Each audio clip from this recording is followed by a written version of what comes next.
guys, so today's video I'm going to be talking about having a baby in Japan and what to expect if you are pregnant in Japan or planning on having a baby off base as a foreigner. So of course I am a foreigner. My husband is not Japanese either, but he was born and raised here, so we got married and he brought me back to Japan. So I lived in Japan for 1 year, and then in the second year living here I was pregnant with my daughter, who is now 4 years old.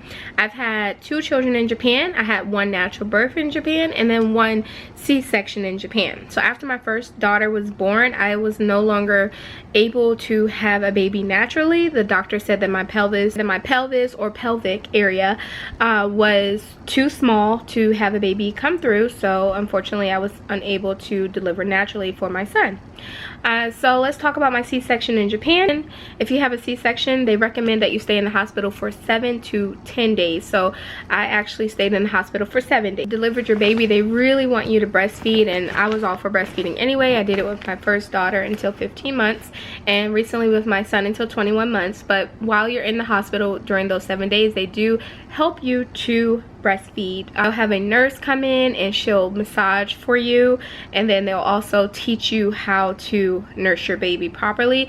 There's also another room that's off to the side of the baby area that you can go in. You can borrow boppies. They have other pillows for your buttocks, and they also have music playing, and it's very calming and relaxing, and you're also in there with other women who are nursing.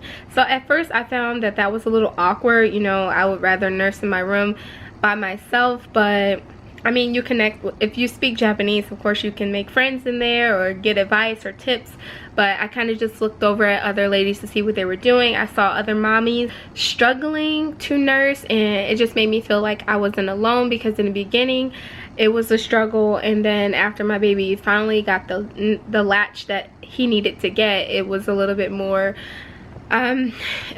soothing, and then I can also like show other moms what I was doing. So it was okay. Like, no one's all loving your business or anything like that. They kind of keep to themselves, but if you want to talk to someone while you're in the nursing area, then you can do that. Also in the nursing area, they have the pump, so you're only allowed to pump in the nursing area at the hospital where other moms are breastfeeding. So you'll see moms breastfeeding, or you will see moms pumping, and you pump directly. They have the Medela pump here in Japan as well, and I was shocked. I was like, oh really, that's worldwide, nice. So yeah, so I double pumped, and then I would give my milk to the nurse. She would put my name on it, label it, how many ounces, all that good stuff, and put it in the fridge in case the baby was in the baby area. I forgot the name of it, but in case the baby was back with the nurses overnight, they could get your milk. They could grab your milk out of the fridge and feed your baby. In Japan, I found that they do not encourage to eat for 2. A lot of times when we're in America, we hear this slogan,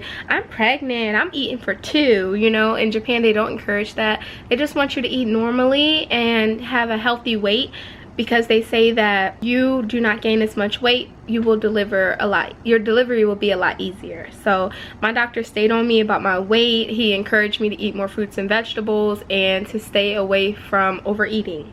I noticed that they don't normally give epidurals here. They don't encourage them, but I asked for one, and it was a struggle. At the hospital that I had the baby at was called Advances, and a lot of foreigners go there because they do speak English. They have a couple doctors that speak English and that are bilingual. So I went there, and he really wanted me to have my baby naturally, and he said the epidural would be like the last resort. So with my daughter, the epidurals in Japan is a lot different from America. I had her naturally. They gave me an epidural in the beginning, but it wore off after like 2 hours. So then they had to give it to me again. So it was a long labor. I remember getting the epidural like 4 times, and then and they waited like a long time in between. After so long, they stopped giving me the epidural. And they said that if I got any more of the epidural, that I would be in labor for 24 hours. So they said I would have to just tough it out. So I felt every single pain of having a child with my first daughter, because they would not give me any more of the epidural, and I remember screaming my head off. But I mean, I just remember the pain. It was painful, and I know for sure that in Japan the epidural is definitely not like in America. every time that you go to a doctor's visit in Japan, which is often, in the beginning you would go, I think it's once a month actually, and you would get a ultrasound picture to take home every single time, and they give you an angel memory card where they record your ultrasound for you, and they put it on a card and you activate it and you can go back, look at it, share it with your friends and all that stuff. So I still have my memory card with my daughter, and my son's is somewhere, I gotta find it. But it was cool that they did that, because I heard in America they don't do an ultrasound every visit, and in Japan they do. They make sure they do, and they give you pictures every single time so that you can see the growth. Here in Japan, you check your own weight and your own blood pressure. They have a little machine, especially at the hospital that I was in, so I would have to go and weigh myself, push a button to get this little ticket that my weight came on, and on the back of that I will put my arm inside this machine. It would take my blood pressure, and I would have to write it all down and give it to the nurse. And I was told when I had my baby in Japan that a lot of Japanese will not take their kid out of the house for the first month. Their mom or family member will watch them if they need to go to the grocery store or anything like that. But I just noticed that in America, we tend to take our babies out sooner. Like if we need to go somewhere, not only just to the doctors, maybe it's like 2 weeks, but they do it for like 40 days. In Japan, they keep the baby inside of the house and try their best not to take them out unless they're going for a doctor visit. There's a room in Japan when you go in to set up your birth plan, you can pick what type of room you want to stay in, and I picked a really expensive room, and my insurance covered most of the cost. And actually with my second child, when we left the hospital, we paid less than $100, so insurance was very good the second time around.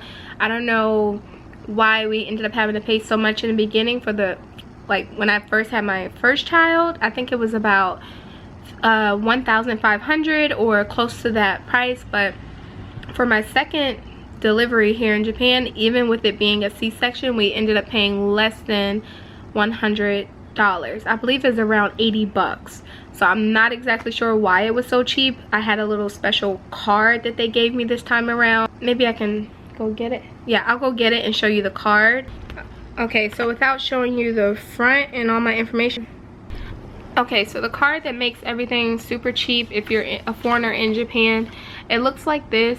I don't know if you can really see the color, but it just says National Health Insurance Limits Apply. Or so I'm sorry guys, my camera died and I ended up not being able to finish this video, but if you want to see a part 2, leave me a comment down below. Thanks for watching. Bye. I love you so much. I love you so much.